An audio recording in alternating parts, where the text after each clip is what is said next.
Domantas Sabonis has not had the most traditional path to NBA stardom. He started his career overseas, playing for a middling European team, before going to Gonzaga for a couple years. Mid-first round pick, not really. He was in the lottery, but nobody really expected much from him. He had an up and down first couple years. There was a lot of change, a lot of undefined role for him. But he finally started putting the pieces together and has become perhaps the best big in the East. Is that crazy for me to say? It's not crazy at all, man. It's kind of amazing the way it happened. The whole Oladipo thing going on. You thought that he was going to be the star for them. And all and behold, it's Sabonis, man. Sabonis is the guy. We're going to take you through the arc of Sabonis. First of all, the reason why his last name is Sabonis is because of his father, right? Avidas Avidas, the legend, the fucking mammoth of a basketball player. Mammoth. But man, look, besides him being such a big mammoth like his dad, he's not that athletic. But look, he's just like his dad passing wise. He has touch around the rim. His draft profile coming out, he had some positives of size, physicality, high motor, post play, rebounding, and genetics.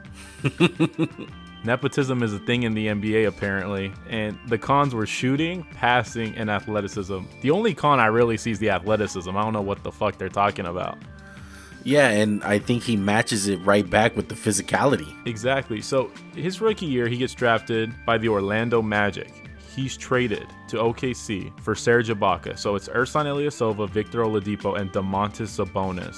I didn't know Serge Ibaka had trade value like that. I don't know what the Magic were thinking with this one. Well, at the time, Sabonis and Oladipo just didn't really show much. Oladipo was a second pick in his draft. He was struggling in Orlando and they didn't really have a role. So it's important to think why the Thunder trade for these two guys. Well, what happened that offseason one with the Thunder? Who left? Kevin Durant. So they're replacing with Victor Oladipo, Sabonis, and all the talk I heard was, man, imagine they made this trade with KD. You got Victor Oladipo, KD, Russ. That's a team right there. And we both watched Sabonis' rookie year for a long ass time. What'd you think? I didn't think he was gonna turn into something that he is today.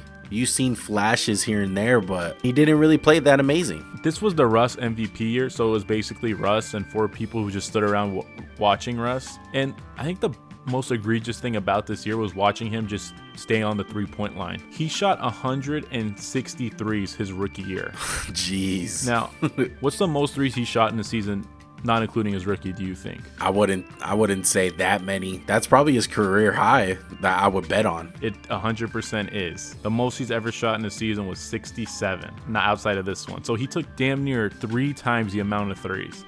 So immediately he's not playing into his strengths. He's not in a good environment. And like we know with Russell Westbrook, not conducive to becoming a great player playing with Russell Westbrook. No offense. Yeah, and damn sure doesn't make guys better around him. And it showed with Oladipo too. Exactly. And his rookie year, he had 68 games where he scored between 0 and 9 points. He had 12 games where he scored between 10 and 19 and 1 game of 20 to 29 points. So definitely no one's really thinking star. I wasn't thinking star. I was like, man, this guy can be something. I actually like his game. And what happens after his rookie year? He's traded again. So he's already been traded 2 times. One on draft night and one after his rookie year. And this one was for Paul George. Now, what were your thoughts thinking about this? It was Victor Oladipo and Sabonis for PG 13. They lost the trade. The Pacers completely blew it. They didn't get no value for Paul George.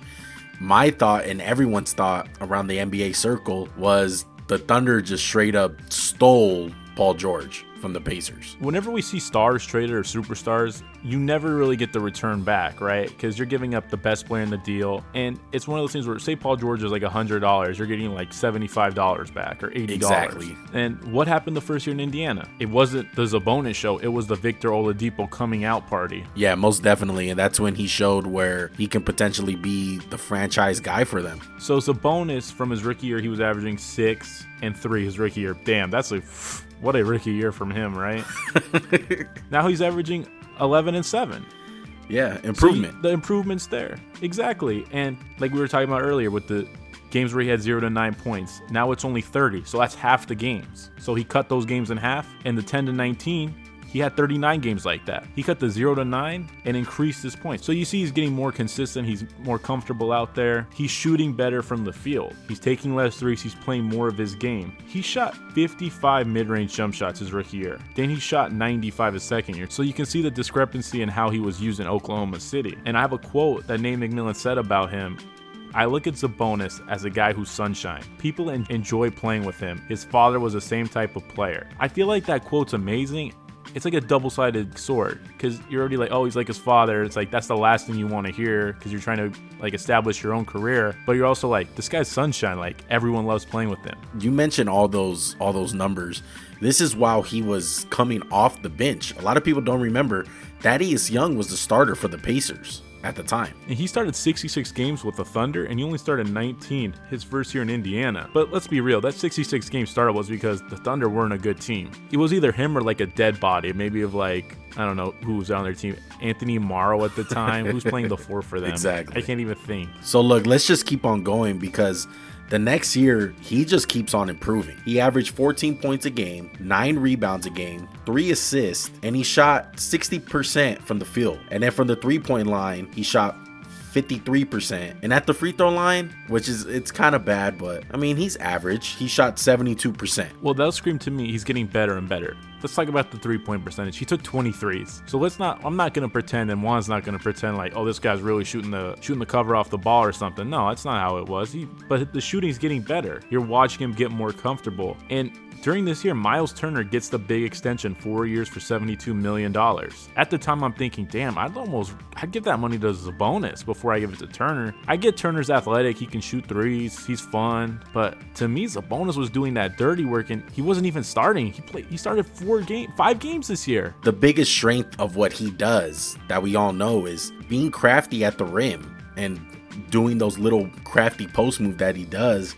And at the rim this year, he shot 352 shots. That's huge because his last 2 years, it was 338 and then it was 138. So it's a big improvement. Yeah, those 2 years in Indiana, he just had a lot more touch around the rim and just the ability to get to the rim. And he's shooting damn near 60% of his shots at the rim, and he's converting 74% of those looks. That's elite level finishing at the rim. And he's not a guy like Rudy Gobert or DeAndre Jordan where he's catching lobs. No, he's getting the ball. He's scoring off putbacks, off little moves he does in the post, off some rolls. Because you got to think, he doesn't have the world-class explosiveness that we've seen guys like Zion Williamson have. I have to mention it because that year the Pacers extended the wrong guy.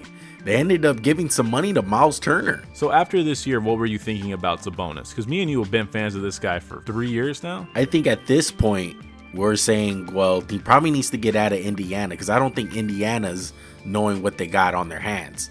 And they really like Miles Turner. And at the time, me and you did not like that deal with Miles Turner. Like, it blew my mind. I remember talking to you about it, and I was like, why the hell are they giving this dude money? Like, that much money. He still has another year on his contract. Play it out. If I'm going to extend anybody, I'm going with Sabonis. And this is when Oladipo, he gets banged up during this year, I believe. He ruptures his quad. And Oladipo ended up missing a long time with that injury. And at this point, and to build off what you're saying, everyone thought it was his team. He just went toe-to-toe with Bron. In my mind, I'm thinking that too. I was like, man, this is Oladipo's team. And like, they got a number 2 in Sabonis. Exactly. And they went 7 games with Bron. A lot of people are going to argue, yeah, maybe Bron was playing with his food a little bit, but hey, they took that Cavs team all the way down to the wire, all the way to 7 games. It was kind of tragic when Oladipo got hurt because I feel like this was the year he was going to solidify that stardom, but it just didn't happen. And that goes into Sabonis' 4th year. Oladipo's still out. Sabonis played 62 games due to COVID. They didn't have more games. They had some in the bubble. He was hurt for it. This is his first major injury. And then he's averaging 35 minutes a game. He's averaging 18.5 points, 12.4 rebounds, 5 assists, 54 field goal percentage, 25% from threes, 72% from the free throw line. And not to mention, he's starting now. And not to mention, all-star appearance. Were you pro his candidacy for all-star? Or were you just like, they're just giving it to him because it's the Pacers, they need somebody? This guy deserves it 100%. No, he deserved it 100%. A lot of people were hating on it because he was just an under-the-radar kind of guy. He's like one of those guys you just randomly turn on League Pass on a random Wednesday night, and the guy's dropping a triple-double out of nowhere, and it's really impressive. And a lot of people just didn't know about him. Are you telling me up and unders don't get people going? You're telling me those don't make sports Sports Center, House of Highlights, up and unders, getting the guy in the mixer. Definitely not. Come on. His passes should, though. Oh, 100%. I can't believe that was a con for him. How the hell did they have that as a con? Like, first of all, I hate to play the dad card. You know who his dad is? You think his kid can't pass the ball? He's always had that touch for the game. I've seen it at every level. And I think we forgot to mention, before the season, he signs a 4-year, $74 million contract extension. Me and you were celebrating. We're like, oh, they're giving him money too. Good. Yeah. Where we are today. That contract's a bargain. Exactly. He kind of should have bet on himself. Exactly. You kind of look at him and say, damn, bro, you should have probably bet on yourself. But hey, he was hurt for the bubble, so I mean, I feel like that was his coming out party, and he missed it, unfortunately. Like, people saw Devin Booker in the bubble, right? And that could have been Sabonis. Sabonis could have been the Devin Booker of the East, and they should have sure used him from getting smacked up by the Heat. Exactly. And this year, he's shooting 69% from the rim, which is just consistent with what he's been doing. He took 433 shots in 62 games. That's great. By far his most. The 3 to 10 feet, shooting 38%. That's okay. He can be better. The 10 to 16, 35. He's not really shooting from there much. Shot 40 shots in 62 games. What was that? Not even one a game? The mid-range, though, 57 for 117. So basically, you figure 62 games, that's 2 a game. Shooting 50%. You need to go ahead and start shooting more. And then from 3-point, he's shooting 17 for 67. So he's taking 1 a game, 25%.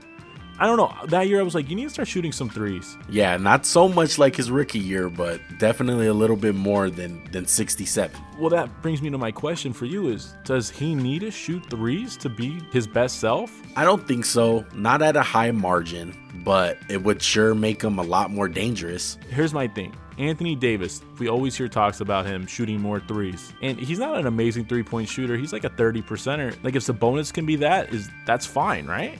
I think he can even be better, because look at the mid-range numbers and look at his shooting stroke. You watch him, it's pure. So heading into this year, how high did you have him ranked in the big pyramid in the East? I had him going in as a top 5 big off bat. I had him exactly there too. I thought he was the second best playmaking big in basketball. Yeah. I did not forget about Bam Adebayo. I had him better than him. I know Bam gets all the hype because he had a great bubble, and he deserves it. But Jokic is number 1, then he's 2. Exactly. And this season, it just solidifies what I was thinking. He is the engine of the Pacers offense. Everything goes through him. I believe he's second in the NBA in touches. Yeah, and a lot of people are going to point to the assist numbers, and that's where really sometimes guys' numbers get taken out of context, because he only averages 5 assists a game, right? And you would say, if this guy's the second best passing big, why doesn't he average more assists like Jokic? Well, it doesn't always work out that way.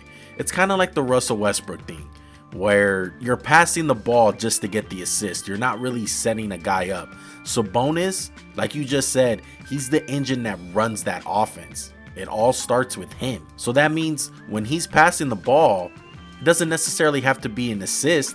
It can be as simple as getting the ball moving. It can be as simple as starting the offense from the low post. We're the top of the key where he's so comfortable operating, because he can put the ball on the ground a little bit. And this stuck out to me just been watching this guy. He is mean. He is an asshole. He just bullies people out the way. Yeah, he has some attitude. How many bigs would you give the ball to before him in the late game? I wouldn't give the ball to Bam over him. I wouldn't give the ball to... maybe just 2, and that's Jokic and AD. Yeah, I would give him the ball before Embiid, because let's be real about Embiid. I know he's having an amazing 2021 year, but man, he's just so reliant on drawing fouls when he just flails around there. Like, he reminds me of Harden sometimes with the way he contorts his body and shit. Sabonis, he's got the mid-range. He's got the vision. I don't have to worry about him getting double teamed. He's going to dot the guy up. And he has touch around the rim, most importantly. He just knows, he's just so crafty, and he knows how to score with ease at times. And he probably has the best spin move in the league as far as in the post. What did you think? I think the Pascal Siakam fans right now are losing their fucking mind over you saying that. He does, though. It's so crafty. It works. He has it down. It's the best spin move in the league. And I think that's the big difference right now between, I think, all these bigs. Because as good as Anthony Davis is, I wouldn't necessarily say that he has a go-to move. And I mean that in a good way with Anthony Davis, because with Anthony Davis, he probably just has every move in the book. But there's a lot of big men who don't have a go-to move, like Embiid. What is he known for? We don't know. He doesn't really have a go-to move. People think of him as a post-up player, but man, I never see him post up near the basket. And Sabonis, I see him post up in the basket. He's spinning off guys. He's facing him up. Little bank shot off the glass like Tim Duncan. I don't think the casual basketball fan appreciates what he does like so superbly. He's second in the NBA in screen assists per game. What's a screen assist? It's basically when you set such a good screen, you get a guy a bucket. 7.6. The only guy who has more is Gobert, and they've kind of been jockeying positions. So he's number one day. Then he's number 2. But it doesn't matter. It just shows screens are important. I don't know if you know that. What made the Warriors so good? They set good ass screens. Along with Steph Curry, they got him room to operate. Look, me and Max are coaches, and we know the importance of a hard, good screen. Okay, it goes a long way. And on the flip side, when he rolls to the basket, he has a short roll game like Draymond Green, where he gets the ball, he dots people up because of the passing chops we talked about. And short roll, basically, like instead of rolling complete to the basket, you just kind of stop in the like mid-range, maybe in the middle of the key. That's one of the key to offenses now, because when you face up, you make a quick decision. I mean, Golden State popularized it with Draymond, and Sabonis can do it. And the only better thing about him is he's a threat to score, unlike Draymond was. Now that brings up the question, is he the best big man in the East? Now, of course, his biggest competition is Joel Embiid, okay? And we all know the history with Joel Embiid. He's really up and down. He's never really had a consistent stretch. And yes, I understand the beginning part of this season currently, he's having an MVP type year.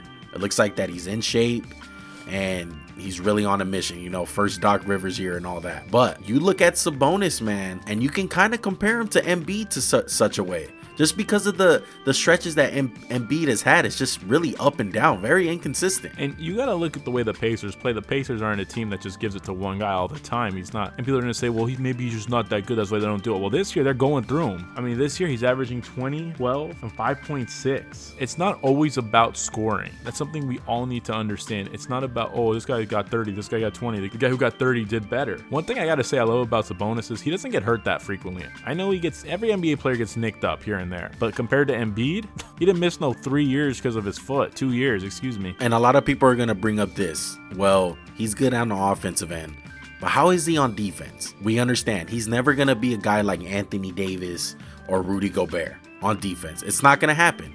One, he doesn't really have the length for it. And two, of course, he doesn't have the athleticism, okay, as like a Bam Adebayo or something. But you will be surprised. He's a pretty solid defender, and he can actually kind of protect the rim. He's not a big stiff guy. He's pretty fluid in space. I like when he switches on the guards. I don't think the guard's immediately going to cook him. I think he actually has a fighting chance. And I think that part of it is just because he's so smart. He has a great basketball IQ, and he's typically in position. And he defends a lot of shots. He's one of the leaders in contested 2-point shots in the NBA at 11.3. Like, I trust him on switches more than I trust Jokic. I trust him on defense a hell of a lot more than him. At least he puts in the effort. He's in shape. Exactly. That's the big thing, is effort. You can tell he puts effort on defense. And this year, he's defending 6.7 shots at the rim. People are shooting 58% against him. And Embiid, they're shooting 7.9 shots and they're shooting 59% against him. Again, Embiid's a much better defender, but I'm just saying, it's not like he's a train wreck. He's not just letting people score on him like Jokic is. And I think part of that comes in because he's just not athletic. He's white, whatever the case is. It's just, I mean, most times you don't think about guys like him being good defenders, but he's a solid defender. Are you confident in saying that he is better than Embiid? Are you willing to say that? I think he is better than Embiid. Now, of course, people are going to get on my head because Embiid's having that MVP caliber year and shit. I get it. Embiid has been better than Sabonis right now. I will admit that. But in crunch time, who do I trust with the ball more? I trust Sabonis because he got the passing chops Embiid doesn't have. He has a better offensive game than Embiid. He's got a better shooting stroke. If you look at their percentage of shooting the ball, they're damn near identical. And I don't give a shit about the 3 points. You can say whatever you want. He doesn't shoot that many threes. He hasn't worked on it. This year, he's working on it. He's shooting a better percentage than Embiid. So I got to trust Sabonis more in crunch time moments. And we've seen plenty of Embiid. I know we haven't seen a ton of Sabonis, but that's going to change this year. Don't worry. Do you really trust Embiid in crunch time, Juan? I don't. I've seen way too many instances where he shies away from the post. He gets real trigger happy on the 3-point line and he settles for jumpers. It's not a good look. I mean, part of the reason why he has Ben Simmons on his team, but the fact of the matter is, I'm on your side, man. I trust Sabonis more than Embiid right now, and I'm confident in saying he is the best big man in the East. There's only 2 guys better than him, and and that's AD and Jokic. Crazy to think about because, well, AD had the traditional path to becoming the great guy, you know, first overall pick, huge talent. Jokic and Sabonis, both European guys, weren't really heralded like other guys, and I think they're kind of opening our eyes to the new passing wave of big men. And I throw Bam Adebayo in there, he can pass that thing too. But I feel like these two guys have a much better feel for the game than Bam. No disrespect to Bam. We were talking about this team being Oladipo's. That ain't the case anymore. It's Sabonis' team. That shit was solidified when Harden was traded. Who's the perfect guy to put with him? I think he can play with anybody. You put a Luka next to him, put a guy like Jamal Murray. Yeah, because if he can spread the floor, good with the ball in his hands, he's good with the ball out of his hands.